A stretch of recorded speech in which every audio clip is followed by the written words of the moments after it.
Hello students, welcome to Lakshmi Education Society. My name is Rohit and today we're going to discuss the concept of boat and stream. और हाँ, कोई confusion ना हो इसलिए मैं बता दूं, ये जो boat and stream का concept है ये आपका चैप्टर नंबर 3 क्या था, वो pair of linear equation in two variable का ही एक कॉन्सेप्ट है, पर इसको अलग से पढ़ लेते हैं। मैंने कहा चलो अलग से पढ़ लेंगे, है तो वही चैप्टर 2 का ही है बात। चैप्टर 2 3.6 में, एक्सरसाइज 3.6 में इसके कुछ क्वेश्चंस हैं और इसका कॉन्सेप्ट है, तो कॉन्सेप्ट में बता देता हूँ। और एक चीज आपको तो मैं एक्स्ट्रा बताता हूँ, जो भी तुम 10th स्टैंडर्ड के हो तो तुम्हें जानने की जरूरत नहीं, लेकिन फिर भी बता देता हूँ कि ये आपके आने मतलब 11th-12th में तो खैर नहीं है मैथ्स में, ये 11th-12th में तो यही ज्यादा इंटीग्रेशन डिफरेंशिएशन वगैरह होता है। पर हाँ, अगर आप आगे जाके कोई एग्जाम दोगे तो उसमें ये बड़ा इंपॉर्टेंट रोल प्ले करता है, boat and stream, entrance exams वगैरह में। एनीवेज, अभी हम 10th की बात कर रहे हैं तो 10th तक ही सीमित रखेंगे अपने आप को, ज्यादा उड़ने की जरूरत नहीं है, ठीक है। तो चलो आपको एक छोटा सा कॉन्सेप्ट समझाता हूँ। उससे पहले मैं आपको 2-3 चीजें, जो टर्मिनोलॉजी जो यूज होने वाली है इस कॉन्सेप्ट में, वो मैं आपसे क्लियर कर देता हूँ और आपको बता देता हूँ, ठीक है। चलो फुल फोकस यार, बातें शातें करते रहेंगे। तो देखो, 2-3 चीजें मेरे को आपसे पूछनी है। सबसे पहले गौर से सुनो विद फुल अटेंशन। मान लो एक रिवर है, ये रिवर है, रिवर ये पानी बह रहा है।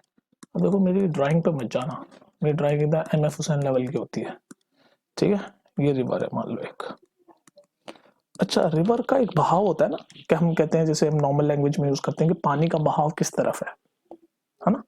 थोड़ा सा मैं कॉन्सेप्ट समझा रहा हूँ, जरूरत नहीं मैं रटवा भी सकता हूँ, लेकिन तुम्हें पता है मेरी आदत, बेसिक जब तक मैं ना बताऊँ मुझे खुद को सेटिस्फेक्शन नहीं होती, ठीक है। तो थोड़ा सा सुन लो आप, ठीक है। ये रिवर है मान लो, तो हम कहते हैं ना नॉर्मल भाषा में कि रिवर का बहाव किस तरफ है, तो मान लो रिवर का बहाव इस तरफ है, मतलब इधर की तरफ, ये जो एरो मार रखा मैंने, इस साइड पानी बह रहा है। तो जो रिवर का बहाव होता है उसको हम क्या कहते हैं, स्पीड ऑफ, क्या क्या क्या टर्म्स यूज हो सकते हैं, स्पीड ऑफ वाटर, भाई वाटर की स्पीड है कि नहीं, या फिर क्या यूज कर सकते हैं, स्पीड ऑफ स्ट्रीम, स्ट्रीम मतलब बहाव, स्ट्रीम मतलब बहाव, ठीक है। और क्या वर्ड यूज हो सकता है, स्ट्रीम ऑफ, नहीं क्या, और क्या हो सकता है, स्पीड ऑफ, स्पीड ऑफ या तो देखो ये क्या क्या यूज हो सकता है, speed of water, speed of stream यानी कि बहाव, स्पीड ऑफ करंट, करंट मतलब भी बहाव ही होता है, बहाव, ठीक है। तो ये चीज, ये 3 वर्ड यूज हो सकते हैं, 3, स्पीड वाटर की, स्पीड ऑफ स्ट्रीम और स्पीड ऑफ करंट। मैं टर्मिनोलॉजी समझा रहा हूँ आपको, सुनते जाओ, ठीक है। ये चीज यूज होगी एक तो इस कॉन्सेप्ट में। दूसरा, अब मैंने आपको बताया कि क्या, कि स्पीड जो बहाव है वो इस तरफ है। अब मैं आपसे एक सिंपल जनरल क्वेश्चन पूछता हूँ। मान लो एक ये बोट है, ये एक बोट है, ठीक है, ये एक बोट है, इमेजिन कर लो उसको बोट, लग तो दिया जैसा रहा है ऐसे, ठीक है। मान लो ये बोट है, ठीक है, ये बोट है। अगर इस बोट को मैं, अब ये एरो से बता रहा हूँ, येलो एरो से, अगर इस बोट को इस डायरेक्शन में जाना हो, जिस इस डायरेक्शन में जाना हो, जिस डायरेक्शन में ये व्हाइट वाली यानी कि पानी का बहाव है, लिख दो ये करंट है, करंट मतलब बहाव, करंट बोल लो, स्ट्रीम बोल लो, नहीं ये भी बता रहे टर्म मैंने, स्ट्रीम करंट। तो मान लो अगर बोट इस तरफ जाएगी, स्ट्रीम की तरफ, तो इसकी स्पीड क्या होगी, ज्यादा होगी। भाई स्ट्रीम पानी के बहाव के साथ अगर नाव जाएगी तो स्ट्रीम ज्यादा होगी, सिंपल सा लॉजिक है। तो ये कॉन्सेप्ट है, ये कॉन्सेप्ट क्या है, तो एक बेसिक जनरल नॉलेज है, पर ये कॉन्सेप्ट यूज होता है इसमें कि अगर पानी के बहाव के साथ अगर आपकी बोट है या एक अकेला मैन भी स्विम कर रहा है, इस तरह का क्वेश्चन भी आ सकता है, तो ऑब्वियसली आपकी स्पीड स्पीड ज्यादा होगी, ज्यादा का साइन ऊपर है ना, इंक्रीज होगी, स्पीड अच्छी होगी। और अगर मान लो पिंक से मैं बता रहा हूँ, अगर बोट इस डायरेक्शन में बह रही है, यानी बहाव तो इस डायरेक्शन में, स्ट्रीम इस डायरेक्शन में, लेकिन बोट इस अपोजिट डायरेक्शन में बह रही है, तो क्या होगा, तो ऑब्वियसली स्पीड इसकी कम होगी, बोट की, यहाँ भी बोट ही है, स्पीड की बोट यहाँ कम होगी, डिक्रीज। ये कॉन्सेप्ट समझ आ गया आपको, बताओ। बस इतना ही कॉन्सेप्ट है, अब इसमें आपको मैं फॉर्मूले बता देता हूँ, क्वेश्चन बता देता हूँ, और कुछ नहीं है। ये बात समझ में आ गई भाई। ये तो सिंपल सा हम रोज की डेली लाइफ में हम चीजें देखते हैं कि भाई पानी का बहाव इस तरफ है, ये वाइट मैंने बताया इस तरफ पानी का बहाव है, और बोट भी इसी तरफ जा रही है तो ऑब्वियसली स्पीड ज़्यादा होगी। और अगर पानी का बहाव इस तरफ है और बोट उसके अपोजिट डायरेक्शन में जा रही है, यहाँ पर जैसे इस तरफ जा रही है, तो स्पीड उसकी नीचे मतलब डिक्रीज होगी और स्पीड अप होगी। अब टर्मिनोलॉजी सीख लो, टर्मिनोलॉजी सीख लो।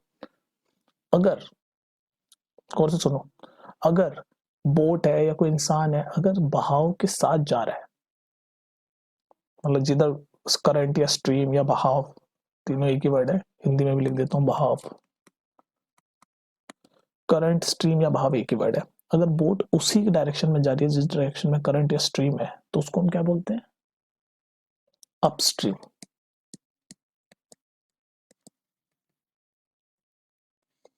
और अपोजिट डायरेक्शन में जा रही होती है तो बोलो, सॉरी उल्टा बोल गया, कोई नहीं, कंफ्यूज मत हो, दोबारा बताता हूँ, दोबारा बोलता हूँ। अगर बोट जिस डायरेक्शन में बहाव है, पानी का बहाव है, उसी डायरेक्शन में जा रही है तो हम क्या बोलते हैं? Down stream, down stream. और अगर पानी का बहाव जहां है उसके अपोजिट डायरेक्शन में, जैसे पिंक वाले केस में जा रही है, तो उसको हम क्या बोलेंगे? अपस्ट्रीम। ये बात समझ गए? ये दो वर्ड ये यूज होंगे आपके क्वेश्चनों में, ठीक है? तो इतने कॉन्सेप्ट है कि पानी के बहाव यानी स्ट्रीम की स्पीड के साथ जाएंगे बोट, तो उसको हम क्या बोलेंगे? Down stream. यहाँ लिख भी दूं, with speed of, with the flow, flow के साथ। एक और वर्ड यूज हो सकता है, फ्लो। तो फ्लो, स्ट्रीम, करंट, बहाव तो हिंदी का हो गया, ये तीनों। तो अगर विद द फ्लो जाएगी बोट तो डाउन स्ट्रीम बोलेंगे, और अगर अपोजिट फ्लो के जाएगी, अपोजिट टू द फ्लो, तो क्या बोलेंगे? अपस्ट्रीम। ये अगर आप समझ गए तो अब हम क्वेश्चनों पे चलते हैं। थोड़ा से फॉर्मूले बता देता हूँ, क्वेश्चन सॉल्व फिर आप कर ही लोगे। ये पूरा समझ आ गया? नहीं समझ आया तो दोबारा सुन लेना एक बार, नहीं वीडियो को बैक करके, सब कुछ हो गया आपका क्लियर इसमें, ठीक है? अब आ जाओ, हम आपसे क्वेश्चन किस तरीके पूछेंगे बोट एंड स्ट्रीम में। बोट एंड स्ट्रीम में आपसे पूछते 3-4 क्वेश्चन पूछ सकते हैं। क्या? स्पीड ऑफ, आपको कुछ क्वेश्चन दे देंगे और पूछ लेंगे बताओ स्पीड ऑफ वाटर क्या है, ये पूछ लेगा क्वेश्चन में। या फिर पूछ लेगा स्पीड ऑफ बोट क्या है, बस बेसिकली ये पूछेगा आपसे। ज्यादातर मैक्सिमम 2 क्वेश्चन ही पूछ लेगा, स्पीड ऑफ वाटर क्या है, स्पीड ऑफ बोट क्या है, ठीक है? और जनरल स्पीड का फॉर्मूला क्या होता है? स्पीड का फॉर्मूला होता है distance upon time, distance upon time, ठीक है? इस तरह के क्वेश्चन पूछ लेगा स्पीड ऑफ वाटर, या फिर ऐसे बोल रहा है still water, speed of still water भी पूछ लेगा। और स्पीड ऑफ बोट क्या है? अब देखो, अब जैसे कि एक बार एक चीज और मैं आपको बता दूं। अब मान लो मैंने क्या बताया कि अगर बोट करंट की डायरेक्शन यानी फ्लो की डायरेक्शन में जा रही है तो स्पीड इंक्रीज होती है। ये इंक्रीज पता है क्यों होती है? ये भी सुन लो, ये व्हाइट कलर से बताते स्पीड क्यों होती है। मान लो, दोबारा बताता हूँ, नीचे सुनते जाओ ये कॉन्सेप्ट, मैं इसलिए डिटेल में बता रहा हूँ, कभी याद रखोगे कि एक सर ने बताया था, क्योंकि दोबारा एक क्वेश्चन आने वाला है आपके आगे वाली लाइफ में।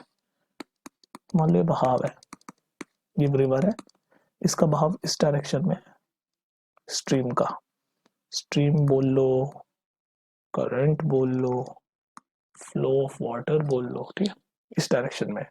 और ये आपकी बोट है, ये आपकी बोट है। तो एक तो इस करंट का भी कोई स्पीड होगी, ठीक है, इसकी कोई स्पीड होगी, जो पानी बह रहा है, फ्लो हो रहा है, इसकी स्पीड है। और एक बोट की भी कोई एक अलग स्पीड होगी, स्पीड ऑफ बोट। तो मैंने आपको बताया जब बोट ये स्ट्रीम की डायरेक्शन में जाती है तो उसको हम क्या बोलते हैं? उसको हम बोलते हैं डाउन स्ट्रीम, डाउन स्ट्रीम बोलते हैं ना, डाउन स्ट्रीम बोलते हैं। तो इसमें इंक्रीज हो जाती है, मैंने बताया था ऐसे साइन बताया था, ये ऊपर जाते हुए इंक्रीज हो जाती है डाउन स्ट्रीम में, ठीक है? वो इंक्रीज पता है क्यों होती है? क्योंकि उसमें क्या होता है, अगर मान लो इस बोट की स्पीड x है और ये जो पानी बह रहा है इसकी स्पीड y है, तो दोनों स्पीडें ऐड हो जाती है, x प्लस वाई। ये कॉन्सेप्ट समझ आ गया आपको? मान लो बोट की अपनी खुद की स्पीड है, भाई बोट चल रही है तो उसकी कोई स्पीड होगी ना, और साथ में पानी भी बह रहा है तो उसकी भी स्पीड है y, लेकिन अगर सेम डायरेक्शन में दोनों है, बोट पानी वाली स्पीड में पानी वाली डायरेक्शन में जा रही है, तो जो अगर हम फिर मैं पूछूं आपसे स्पीड ऑफ बोट बताओ, तो वो ऐड हो जाती है। अगर मैं बोलूं स्पीड ऑफ बोट बताओ डाउन स्ट्रीम, तो वो ऐड हो जाएगी। और उसका अपोजिट अगर मैं पूछूं speed of down stream, speed of boat upstream बताओ, तो स्पीड ऑब्वियसली माइनस हो जाएगी, यानी बोट की स्पीड एक्स और ये पानी की स्पीड माइनस जो स्ट्रीम की स्पीड है वो माइनस वाई हो जाएगी। तो ये स्पीड ऑफ बोट हो जाएगी अपस्ट्रीम, ये स्पीड ऑफ बोट हो जाएगी डाउनस्ट्रीम, जिसमें एक्स और वाई मैंने बताया रखा है, speed of boat and speed of water. X है आपका स्पीड ऑफ बोट और वाई है आपका speed of current, stream, flow, कुछ भी बोलो। ठीक है, तो ये एक फॉर्मूले की तरह यूज हो सकता है, वैसे ये फॉर्मूला है नहीं, ये कॉन्सेप्ट बेसिक आपकी जनरल नॉलेज है कि भाई पानी जिस डायरेक्शन में बह रहा है उसी में बोट जाएगी, तो बोट की स्पीड ऑब्वियसली बढ़ जाएगी क्योंकि पानी के बहाव में जा रही है, तो बोट की स्पीड और पानी की स्पीड ऐड हो जाती है। डाउन स्ट्रीम में, अपस्ट्रीम में बोट की स्पीड और पानी की स्पीड में सब्ट्रैक्शन हो जाता है, यानी बोट की स्पीड एक्स है, पानी की स्पीड उसमें से सब्ट्रैक्ट हो जाएगी क्योंकि वो ऐसे जा रही होगी अपोजिट डायरेक्शन में, पानी इधर बह रहा होगा। समझ गए? अब हम इसके क्वेश्चन सॉल्व करने की कोशिश करते हैं, उससे आपको कॉन्सेप्ट क्लियर होगा। यही है बस, इतना ही कॉन्सेप्ट आप समझ लो इस बोट एंड स्ट्रीम में, इससे ज्यादा और कुछ नहीं है। ठीक है, ये टर्मिनोलॉजी है। डाउन स्ट्रीम क्या होता है, अपस्ट्रीम क्या होता है। पानी के फ्लो वाले को डाउन स्ट्रीम बोलते हैं, पानी के अपोजिट वाले में जा रहे होते हैं तो अपस्ट्रीम बोलते हैं। डाउन स्ट्रीम यानी कि फ्लो के साथ जा रहे होते हैं तो स्पीड ऐड हो जाती है, अपोजिट में जा रहे होते हैं तो स्पीड माइनस हो जाती है। कम, ठीक है। चलो अब मैं आपको एक क्वेश्चन दिखाता हूँ, फिर उससे हम सॉल्व करेंगे। ओके, चलो अब देखो क्वेश्चन।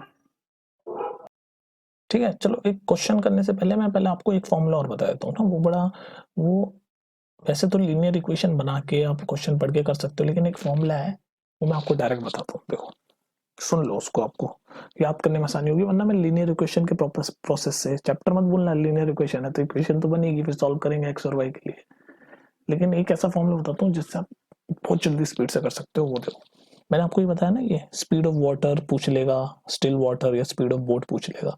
तो देखो वाटर का फॉर्मूला होता है x minus y by two, boat का फॉर्मूला होता है स्पीड ऑफ बोट का x plus y by two. Boat या मैन, इस तरह के क्वेश्चन पूछ लेते हैं, बोट जा रही है रिवर में तैरते हुए फ्लो की डायरेक्शन में या अपोजिट डायरेक्शन में, इस तरह का क्वेश्चन पूछ लेगा। कोई मैन स्विम कर रहा है, मतलब कुछ भी पूछ सकता है, बोट या मैन एक ही बात है। ठीक है, उसका फॉर्मूला होगा ये x plus y by two, और इसमें एक्स और वाई क्या है ये भी जान लो, यहाँ बता रहा हूँ। एक्स और वाई क्या है, एक्स है आपका, बताओ क्या एक्स, स्पीड ऑफ, या फिर एक्स और वाई छोड़ो कंफ्यूज जाओगे क्योंकि एक्स और वाई मैंने आपको कुछ और बताया ना, इसको आप कुछ रुको, स्पीड ऑफ वाटर होगा, बताओ स्पीड ऑफ वाटर होगा down stream minus upstream by two, ये सही है, down stream minus upstream by two, बात समझ में आ गई। और बोट का फॉर्मूला होगा down stream plus upstream by two, D plus you, जिसमें डी यू, डी क्या है, स्पीड ऑफ डाउन स्ट्रीम, और यू क्या है, स्पीड ऑफ अपस्ट्रीम। ठीक है, और डाउन स्ट्रीम कैसे निकलती है ये भी मैंने बताया ऊपर, स्पीड ऑफ डाउन स्ट्रीम कैसे निकलती है, ये तो पूछ रहा है स्पीड ऑफ वाटर, तो उसके लिए आप करोगे डाउन स्ट्रीम में से डाउन स्ट्रीम की स्पीड, अपस्ट्रीम की स्पीड में से, डाउन स्ट्रीम की स्पीड में से अपस्ट्रीम की स्पीड माइनस करोगे और टू से डिवाइड कर दोगे।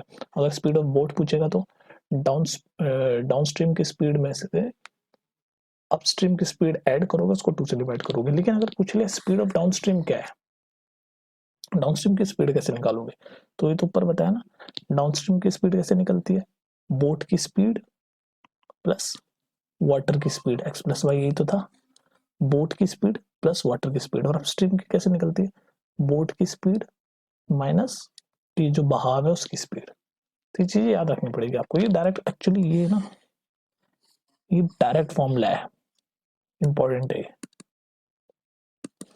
जैसी, क्योंकि ये दो ही क्वेश्चन सबसे इंपॉर्टेंट है, ये पूछ सकता है आपसे क्वेश्चनों में कि भाई स्पीड ऑफ वाटर बताओ, स्टिल वाटर यूज कर लेता है, स्टिल वाटर से कंफ्यूज मत होना, इसलिए ब्रैकेट में लिखा मैंने, पूछ लेगा स्पीड ऑफ वाटर बताओ, और आपको दे देगा कहीं डाउन स्ट्रीम और अपस्ट्रीम की स्पीड दे देगा, तो फटाक से down stream minus upstream upon 2 कर दोगे। पूछ लेगा स्पीड ऑफ बोट बताओ, और आपको डाउन स्ट्रीम और अपस्ट्रीम की स्पीड क्वेश्चन में दे रखी होगी, तो फटाक से आप क्वेश्चन में कर सकते हो। देखो मैं आपको इस पे एक क्वेश्चन बताऊं, इसी पे ये जो पूछ लेगा, देखो इसी पे बताता हूँ मैं, आप देखो, जिसमें speed of water, speed of boat पूछेगा आपसे, वो देख लो आप पहले, फिर आपको बड़ा सा लीनियर इक्वेशन वाला क्वेश्चन करा दूं, पहले ये देख लो अभी ताजा ताजा। अब देखो इस क्वेश्चन को पढ़ो, इस लिखा हुआ है, देखो गौर से पढ़ो। Ritu can row down stream 20 kilometre in 2 hour. तो यहाँ डाउन स्ट्रीम की स्पीड दे दी, स्पीड का फॉर्मूला क्या होता है, देखो मैं निकाल लेता हूँ। डाउन स्ट्रीम वो कह रहा है ऋतु डाउन स्ट्रीम रो कर सकती है, तैर सकती है। रो मैंने कहा था ना कि तो कोई मैन या बोट कोई भी दे देगा, तो यहाँ पर मैन मतलब एक पर्सन दिया है ऋतु, तो डाउन स्ट्रीम की स्पीड दे दी है। कैसे दे दी, स्पीड क्या होता है, डिस्टेंस अपॉन टाइम। तो डाउन स्ट्रीम का कह रहा है 20 किलोमीटर 20 आवर में चलती है, तो डाउन स्ट्रीम की स्पीड निकाल दो। देखो डाउन स्ट्रीम स्पीड कितनी आ गई, डिस्टेंस 20 अपॉन टाइम 10, तो डाउन स्ट्रीम की स्पीड आ गई 10 किलोमीटर पर आवर, दे दी ना। डाउन स्ट्रीम की स्पीड दे दी 10 kilometre per our.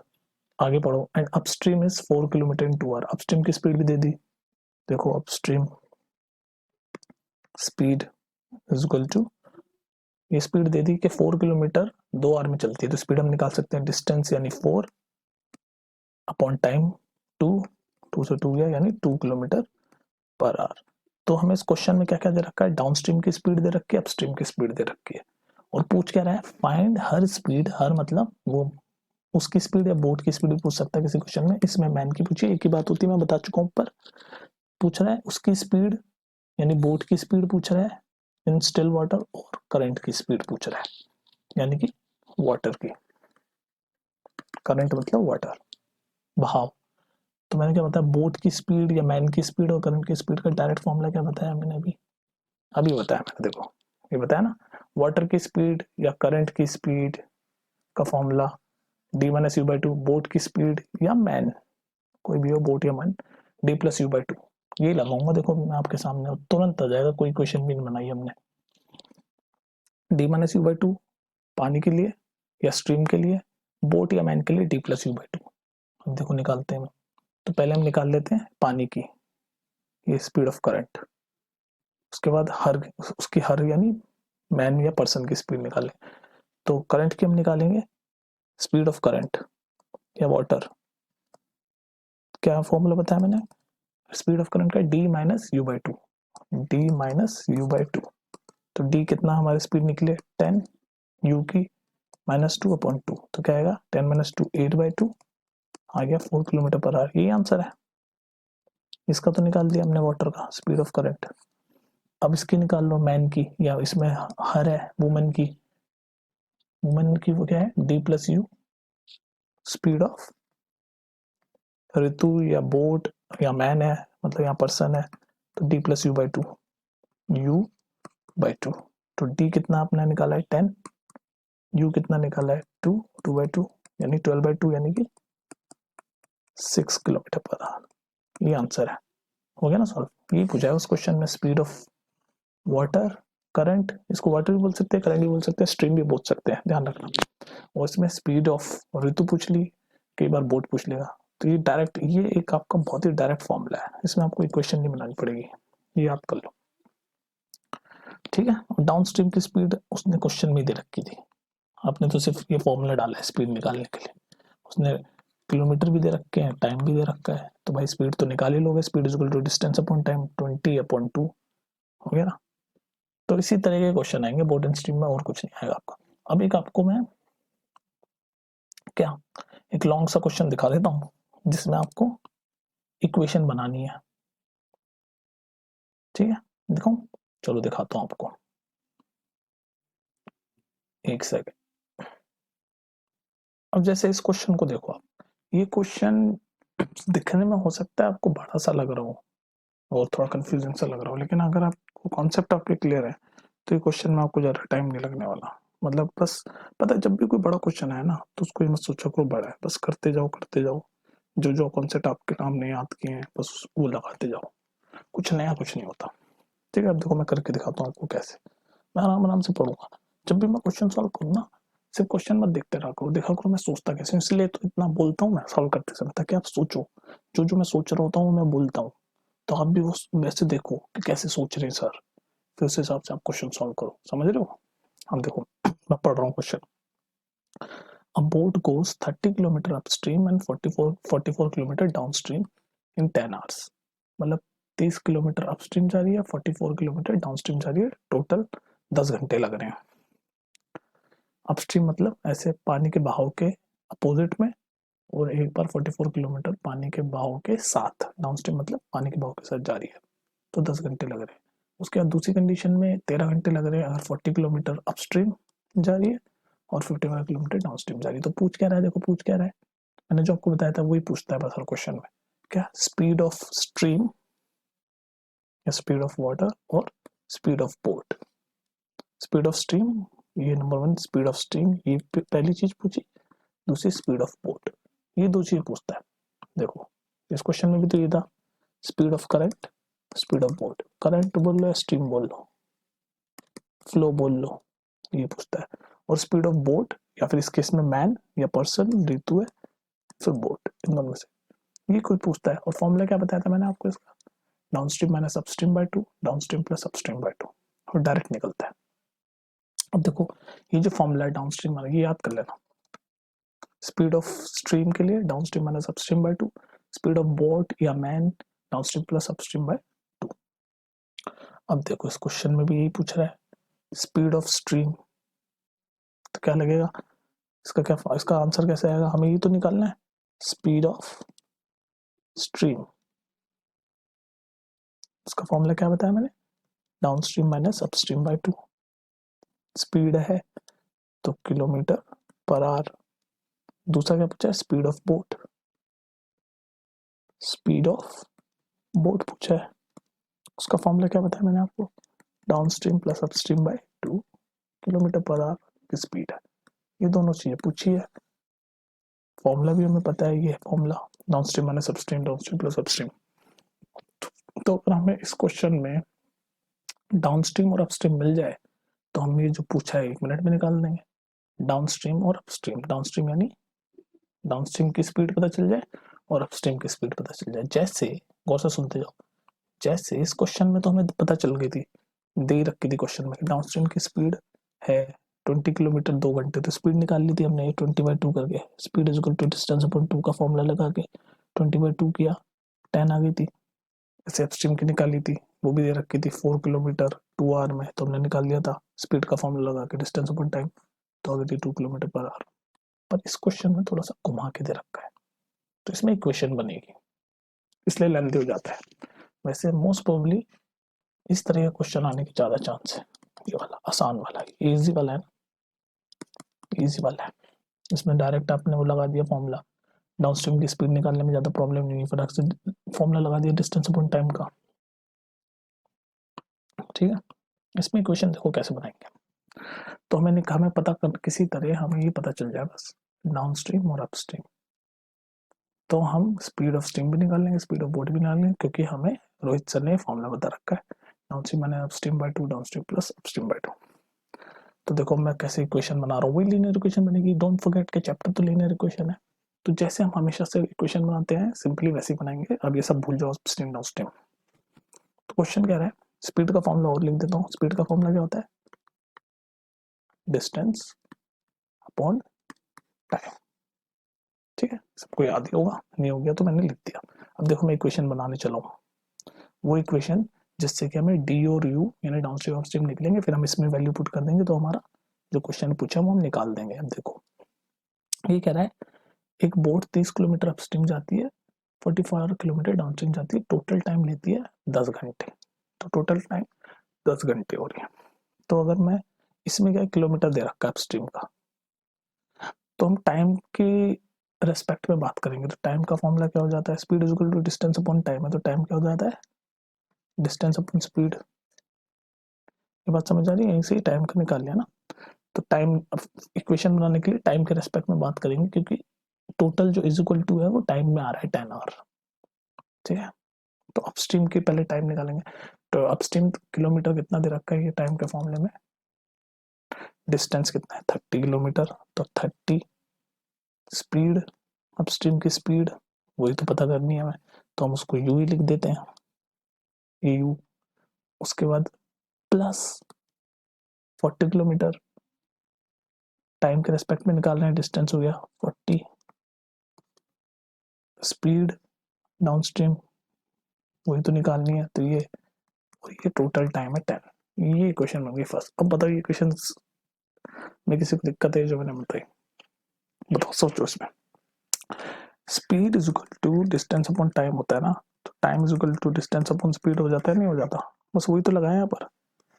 Time, total time 10,000 दे रखा, 10 घंटे दे रखा है, 10 आवर, 10 आवर्स। तो मैंने वही किया 30 किलोमीटर डिस्टेंस, ये वाला फॉर्मूला लगाया, डिस्टेंस 30 और स्पीड ये अपस्ट्रीम, फिर उसके बाद इसमें लगाया डिस्टेंस ये 44 और स्पीड ये डाउनस्ट्रीम। इसको डिस्टेंस और डाउनस्ट्रीम से कंफ्यूज मत करना, ये डिस्टेंस है, ये डाउनस्ट्रीम है। तो ये टाइम का फॉर्मूला लगाया क्यों? क्योंकि इसने टोटल 10 आवर दे रखा था ना। अब सेकंड में भी ऐसे ही लगाऊंगा, देखो पहली इक्वेशन बन गई, अब सेकंड बनेगी, देखो सेकंड यहाँ बना रहा हूँ। इसमें क्या दे रखा है? टोटल टाइम 13 आवर, तो टाइम के रेस्पेक्ट में बात करेंगे, तो इसका है डिस्टेंस 40 किलोमीटर, तो 40 टाइम का फॉर्मूला क्या होता है? डिस्टेंस अपॉन स्पीड, तो डिस्टेंस तो लिख दिया 40, स्पीड अपस्ट्रीम हमें पता लगानी है, तो यू प्लस इसमें डिस्टेंस क्या दे रखा है 55, स्पीड डाउनस्ट्रीम हमें पता लगानी है, और टोटल कितना टाइम हो गया ये 13 आवर, 13। ये इक्वेशन 2 हो गई, इक्वेशन 1, इक्वेशन 2। अब ये उस टाइप की इक्वेशन नहीं बन गई रिड्यूसिबल वाली, ये देखो मैं दोबारा लिख रहा हूँ नीचे, बस इन दोनों को ही दोबारा लिख रहा हूँ, 30/u plus 44/d equals to 10, ये इक्वेशन 1। और नीचे आपका 40/u plus 55/d equals to 13, ये इक्वेशन 2 हो गई। अब देखो हमारी जनरल इक्वेशन क्या होती थी, चैप्टर भूल जा रहे हैं बच्चे इंपॉर्टेंट स्ट्रीम में, ये थोड़ा कॉम्प्लेक्स क्वेश्चन है, ये आने के कम भी चांस है, लेकिन समझ लो ax by प्लस सी, हमारी जनरल फॉर्म ये होती थी लीनियर इक्वेशन की।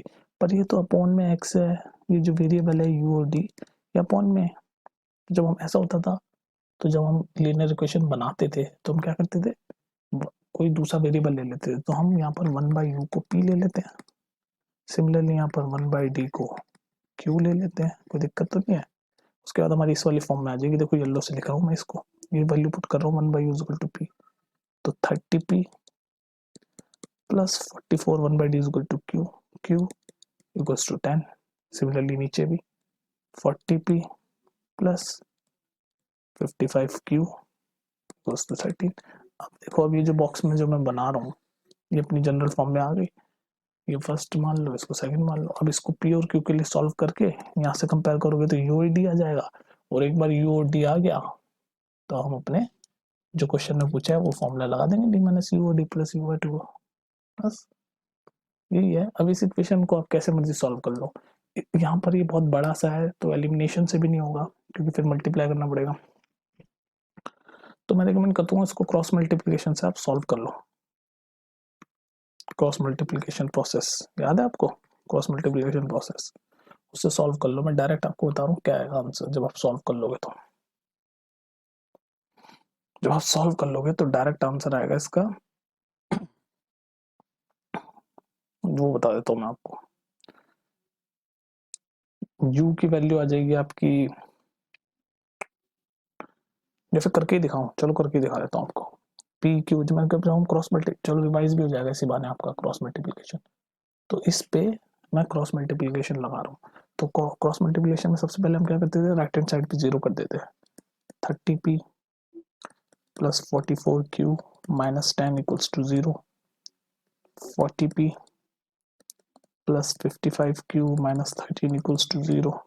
इसको हम अपनी इक्वेशन 1 मान लेंगे, 2 मान लेंगे। फिर हम निकालते थे p के लिए फर्स्ट वेरिएबल के लिए, सेकंड वेरिएबल के लिए और फर्स्ट के लिए, ऐसे 3 क्रॉस बनाते थे ताकि इक्वेशन पे पहुंच जाए।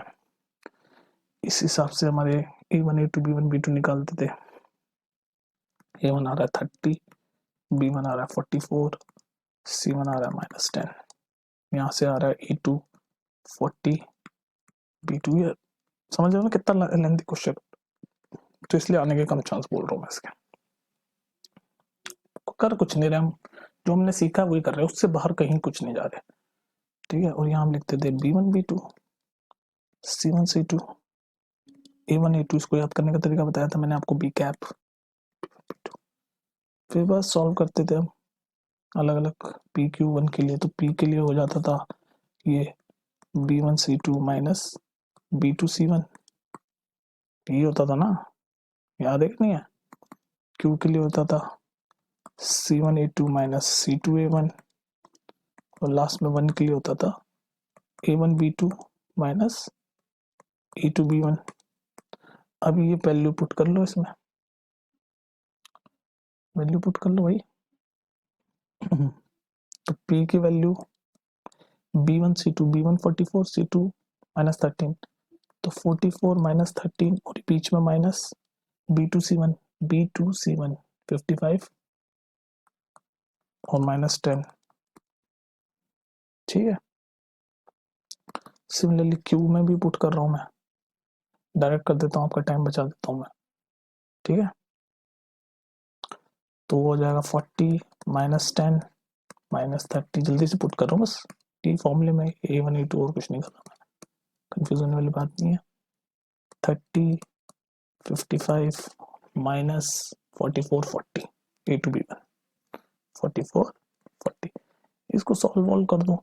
जब आप इसको सॉल्व करते हो, ये प्लस माइनस जब आप सॉल्व करोगे तो आएगा P by minus 22 equals to Q by minus 10 equals to 1 by minus 110, ये आ जाएगा। फिर एक बार P को इससे कंपेयर इक्वेट करोगे तो P आ जाएगा, Q को इससे 1 वाले से इक्वेट करोगे तो Q आ जाएगा। बस कर दो, करो इसको इक्वेट। यहाँ करता हूँ मैं, येलो से कर देता हूँ। P माइनस 2/2 को एक बार 1 से इक्वेट कर रहा हूँ, माइनस 110 कर दो, ये माइनस से माइनस कट जाएगा।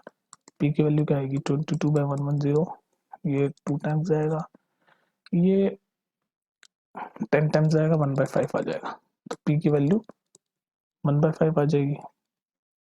सिमिलरली जब इसको Q को इक्वेट करोगे तो मैं डायरेक्ट बता रहा हूँ, Q की वैल्यू आपकी 1/11 आ जाएगी। तो बस हमारी P और Q की वैल्यू आ गई।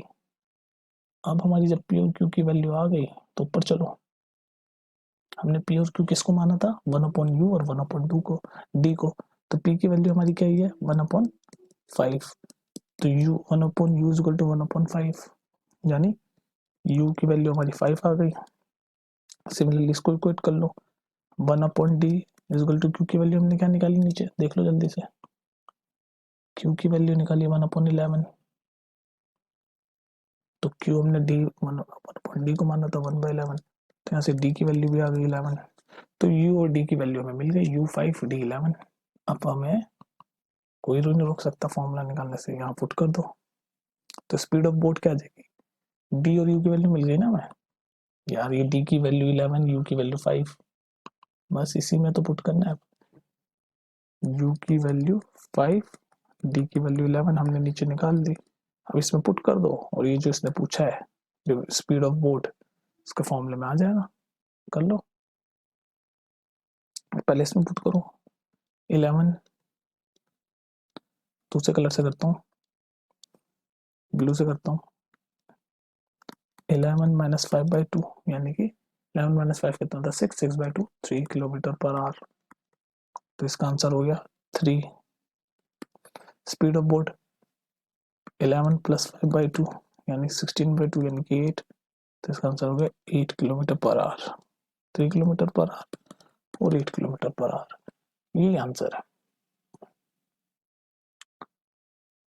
ठीक है, तो ये लेंथी जरूर है, मैंने जानबूझ के क्वेश्चन आपको समझाया क्योंकि इसमें आपकी सारी चीजें एक साथ क्लियर हो रही है इस क्वेश्चन में, इसलिए मैंने समझाया। एग्जाम पॉइंट ऑफ व्यू से इतना इंपॉर्टेंट नहीं है, 10th में आगे आपके आएगा। एग्जाम पॉइंट ऑफ व्यू से ये वाला क्वेश्चन ज्यादा इंपॉर्टेंट है, ये वाला क्यों इंपॉर्टेंट है, क्योंकि इसमें जल्दी छोटा सा क्वेश्चन है, इसमें फॉर्मूला तो वही लग रहा है, अपस्ट्रीम वाला, ये फॉर्मूला जरूर याद कर लेना कि स्पीड ऑफ करंट और stream D minus U/2, D क्या है स्पीड ऑफ डाउनस्ट्रीम, U क्या है स्पीड ऑफ अपस्ट्रीम, और ये D प्लस U/2, ये फॉर्मूला याद कर लेना। तो इसमें ये हमें फटाक से मिल जाता है, डाउनस्ट्रीम की स्पीड क्वेश्चन में होती है, अपस्ट्रीम की स्पीड भी क्वेश्चन में होती है, इसमें तो इक्वेशन बनाना पड़ी हमें।